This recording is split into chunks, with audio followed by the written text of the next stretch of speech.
সপ্তম শ্রেণী ভূগোলের আজকে আমি মানে দ্বিতীয় অধ্যায়টা পড়াচ্ছি, কারণ প্রথম অধ্যায়ের প্রশ্ন তোমাদের আসে না।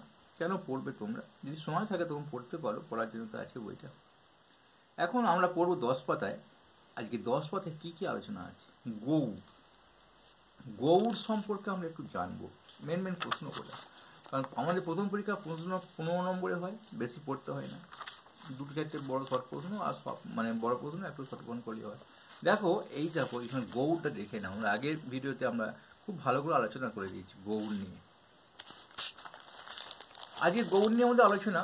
এই গৌড় শশাঙ্ক, এইখানে দেখো শশাঙ্কের আমলে গৌড়ের সীমা বেড়ে গিয়েছিল, মানে সীমাটা বেড়ে গিয়েছিল, অর্থাৎ শশাঙ্ক সেখানকার রাজা ছিল।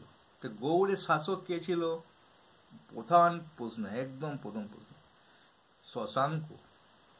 শশাঙ্কের রাজধানী কোথায় ছিল? অর্থাৎ সেই শশাঙ্কের আমলে গৌড়ের রাজধানী কোথায় ছিল? পশ্চিমবঙ্গের যেমন একটা রাজধানী আছে কলকাতা, রাজধানী থাকতে হবে, ছিল কর্ণ সুবর্ণ।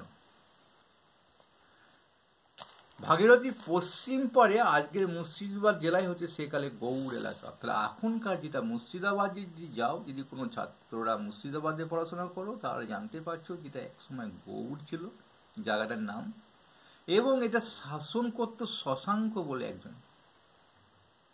শশাঙ্ক কে ছিল? এটাই কিন্তু আমাদের একটা প্রশ্ন। শশাঙ্ক ছিল গুপ্ত সম্রাটের মহা সামন্ত।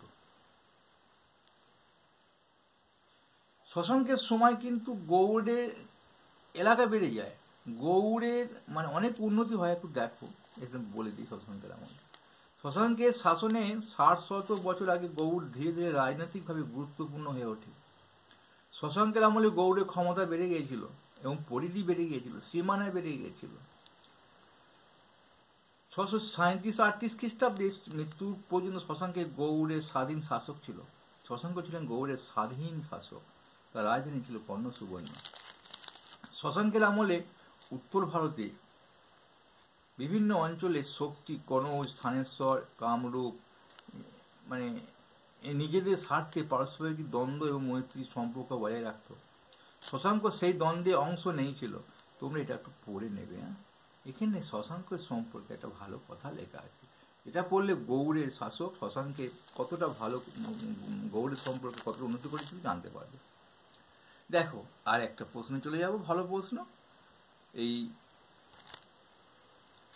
বলছি দেখো এখানটা যে কর্ণ সুবর্ণটা কোথায়? আমরা তো জানলাম মুর্শিদাবাদ জেলায়, আর একটু ভালো করে জানবো চিরুটি, যেটা রেল স্টেশন আছে রাজবাড়ি ডাঙ্গার কাছে। এখন এই চিহ এই কথাটা কি? এটা বৌদ্ধ বিহারের নাম। বৌদ্ধ বিহার কি আমরা ক্লাস 6-এ পড়েছিলাম, মানে বৌদ্ধদের উপাসনা কেন্দ্র, শিক্ষা কেন্দ্র হতে পারে। বৌদ্ধরা যেমন নালন্দা বিশ্ববিদ্যালয়ের কথা পড়েছেন, বৌদ্ধ একটা বিহার, মহাবিহারের মতন। তো বৌদ্ধ বিহার বৌদ্ধদের উপাসনা কেন্দ্র। দেখো সেই তারা বৌদ্ধ বিহারের নাম লিখেছিল, মানে কে লিখেছিল? চীনা ভাষায় বলা হয় চিহ। বৌদ্ধ বিহারকে চীনা ভাষায় বলতে গেলে, চীনেরা এটা বলে, মানে চীনেদের ভাষা, ওরা বৌদ্ধ বিহার বলে না। আর একটা ভালো প্রশ্ন আছে, সুয়াং তমলুকে কে এসেছিল? সুয়াংজাং। তমলুকটা কোনখানে একটু দেখে নাও ম্যাপে। আমাদের আগে ওই দক্ষিণ আরো যেটা বলেছি মানে নিচে এই জায়গাটা হবে, দেখে তাম্রলিপ্ত বন্দর।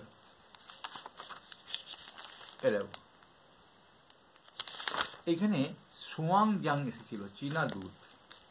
আর একটা ভালো প্রশ্ন আছে, কামরূপ, জায়গাটার নাম মনে রাখবে, কামরূপ।